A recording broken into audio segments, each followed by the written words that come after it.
Okay, Assalamu alaikum warahmatullah. This is a brief introduction of one of the areas of electrical engineering in our sequence of presenting the various areas of this field.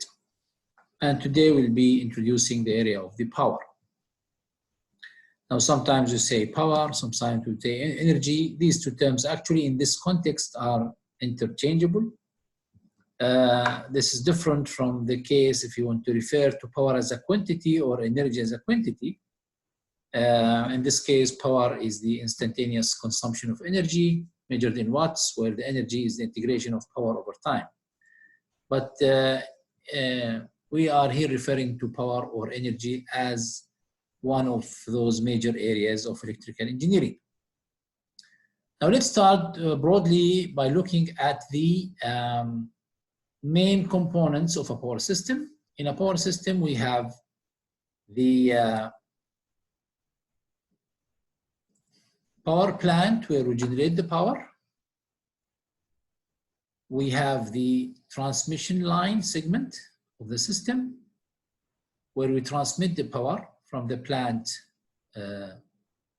towards the users. Distribution line, which is another segment of the network. And finally, we take it to the customers. So power plant, transmission line, and distribution line. Between those segments, you can see here the need for a transformer.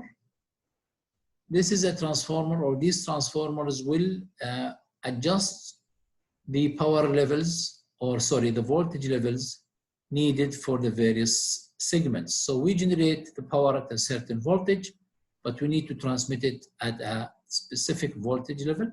So we need to prepare it or lift it up to that level of voltage. And when we want to distribute the power, we need to bring it down to some voltage. So we need to use a transformer to step it down. And also we want to finally deliver it to houses and premises. We need to bring it even down, and we use transformers. So this is a broad or the main components of our power system. I will start by, so what you see here is a map of the Kingdom of Saudi Arabia a few years back. This is actually not very recent, where you can see the different power stations or power plants in the Eastern Province, in the Riyadh area, and in the Western Province, and in the South, and so on. And you can see those lines are the transmission lines, You can see that the network in this case is sort of islands. It's not fully connected. For example, this part of the network is not connected to that part. The north part is on its own, and so on. But always there are plans, to have a fully connected network, something like this. This is a more recent map showing the existing and planned transmission lines. So finally, the plan is to have a fully connected network where actually you can supply power to any area from more or less any power plant. Usually we supply the power from the nearest power plants, for economic reasons. But in case of increasing demand or some emergency or crisis, when we have a fully connected network, we can always, take the power from any point to any other point. So I'll start by the first phase, which is the generation. The generation is where we produce or we generate the electricity. The vast majority of generators around the world, including Saudi Arabia, are electromechanical generators, which work on the principle of converting motion or mechanical energy into electrical energy. And those power plants, varies in the amount of power they can generate from, few megawatts for small plants to hundreds and thousands of megawatts for bigger plants. The main principle of generation is demonstrated here. This is one of the very basics of physics. If you have a magnetic field, you can see the magnet here, the south and north poles. Then there will be a magnetic field between the poles. When you put a coil, which is a conductor, okay, a closed conductor here, and if you find a way to move this coil, rotate this coil in the field here, then the flux, which is the amount of magnetic field penetrating the coil area here, the flux will vary because of this rotation of the coil. The flux will vary from being maximum to zero to maximum again in the opposite direction and so on. And because of that, current will be generated in the coil, okay? And this is how we generate electricity.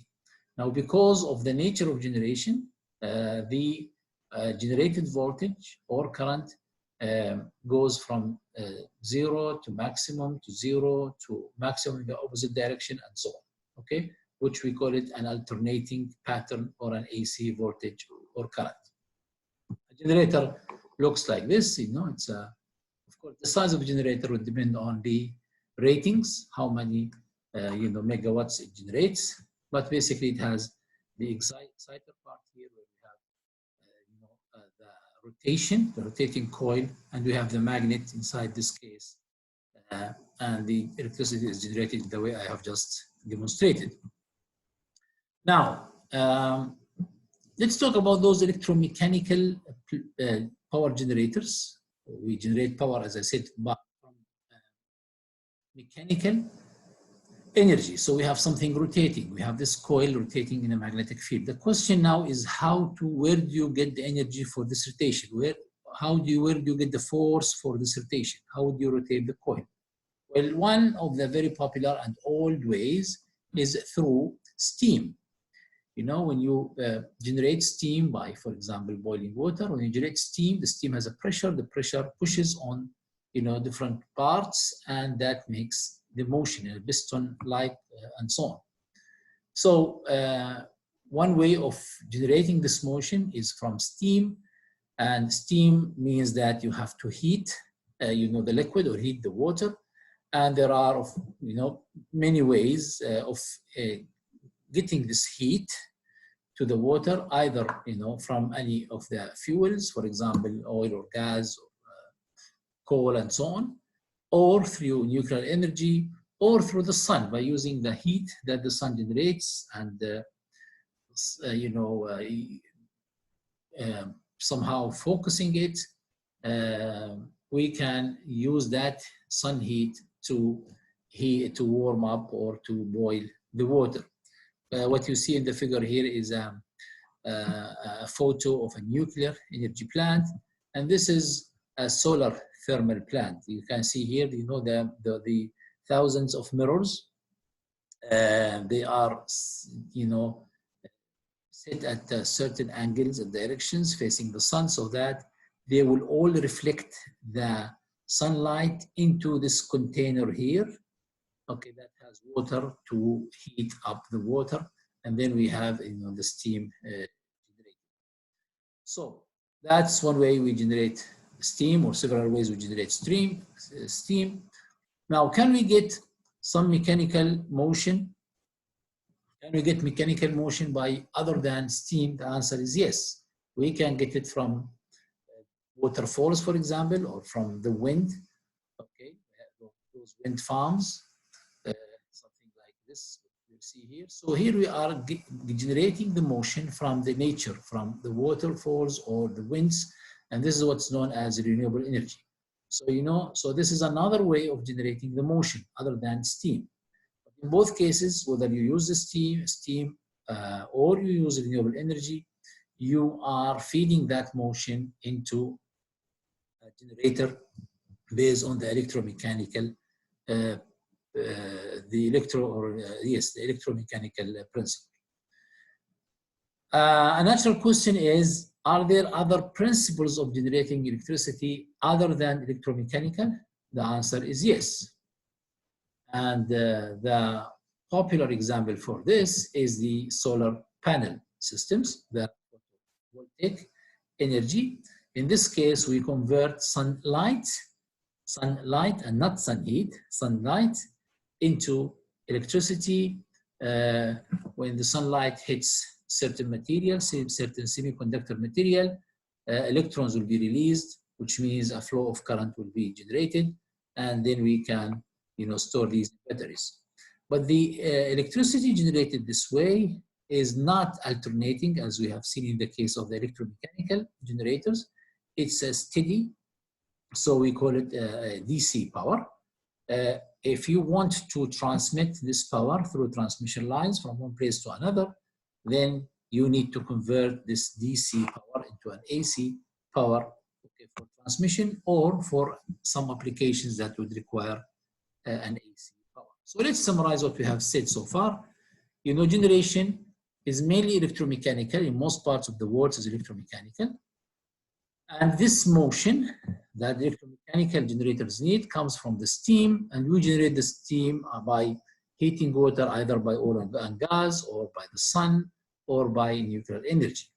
But we also can have electromechanical generators from renewable resources like wind or water. Other than electromechanical, we have the photovoltaic. I have just explained. This chart here shows the percentage of power generated worldwide by different mechanisms. So as you see, the vast majority of generators work on, the principle on fossil oil, that is on using oil and gas to generate the steam. Okay, so you can see that that's by far the technique used to generate power. Okay, compared to, for example, here using water or using wind or using nuclear energy. Okay. Now, you could in fact generate power by a hybrid of those techniques. Just take this as a study case or a demonstration. In this premises here, we have three points of power, or three sources of power. We have the sun through the solar panel. Okay, so whatever we receive here, we store it in the battery. We have also what we can generate from the wind. Okay, and we have a connection to the to the utility, to the electricity company. Okay. So in this case, whatever you can generate from the sun and the wind, you can store and you can utilize. If it is above your requirements or your needs, you could probably even feed the utility or the company. If it is less than, you have a shortage, it's not enough to run your premises, and in this case, you would, draw more power from the utility. So this is a hybrid system. You would see some kind of hybrid system around. For example, this is a real picture of, in the streets of some cities, where we have here, you see a combination of the solar panel as well as the shapes here, okay, blades. So this here we are generating power both by wind and by sunlight, which is stored in a battery somewhere. And we can use this to light, for example, the street or so on. Okay. Let me show you some statistics of what's happening here in Saudi Arabia. This is the percentage of the power generated as per the unit type. For example, if it is a gas turbine or a diesel generator or a combined thing. Okay, you can see the vast majority of our generators are gas turbines. This shows that the generated power per the areas, okay, the provinces of Saudi Arabia. So you can see, for example, that here in the Eastern province, we generate 38% of the power that the kingdom needs. Where, for example, in the central region they generate, 22%. The western region they generate 34%, and so on. This shows the some statistics on, for example, if you look at 2015 here, in 2015, the kingdom was generating 82 gigawatts of power, okay, from many resources, and this shows the shares of these resources. So out of this, the vast majority is coming from the SIC, okay, 6 gigawatts is coming from مؤسسة التحلية, and 18 gigawatts are coming from other resources, okay? Now, if you look at, again, the share of the different regions, for example, in 2015, those 82 gigawatts are coming from the Eastern Province, Central and Riyadh, Western Province, as per the numbers you see here. Now, so as you see, there are several resources to generate electricity. A question that is very always or very commonly asked is, what is the future? I mean, now we have all of those ways, gas and oil and coal and wind and nuclear. What would be the future?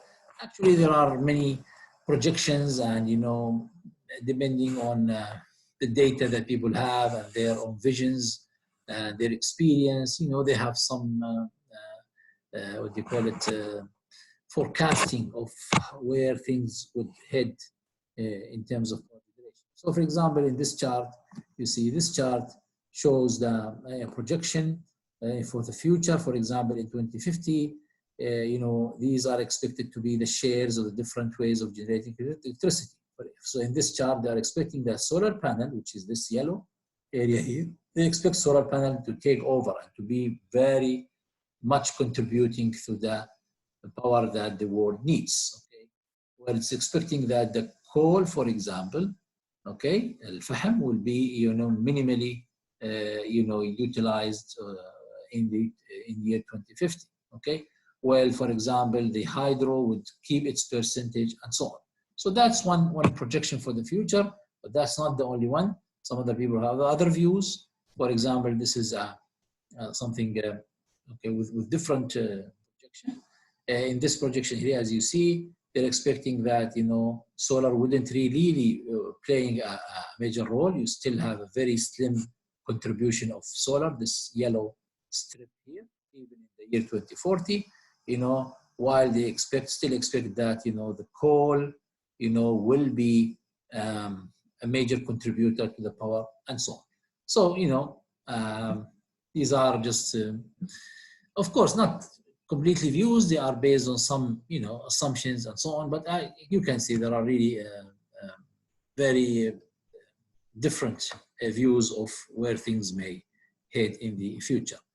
I'll conclude with this slide. This shows within the oil and gas or fuel turbines. Okay, what would be the fuel percentage of fuels running those turbines? Okay, the petroleum, nuclear, coal, and natural gas. Okay, so you can see the percentages of the different fuels for that kind of generators and their projection for the next 20 years. Okay, I'll stop here and we'll continue, inshallah, in our next meeting. Thank you.